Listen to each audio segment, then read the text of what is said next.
கதைகளில் அவள் மணிப்புறா, பாடல்களில் அவள் தாலாட்டு. ஓ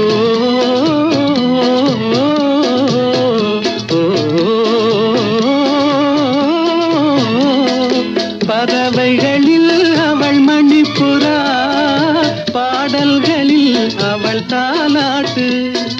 கனிகளிலே அவள் மாங்கனி, கனிகளிலே அவள் மாங்கனி, காற்றினிலே அவள் தென்றல், காலங்களில் அவள் வசந்தம், கலைகளிலே அவள் ஓவியம், மாதங்களில் அவள் மார்கழி, மலர்களிலே அவள் மல்லிகை, காலங்களில் அவள் வசந்தம்.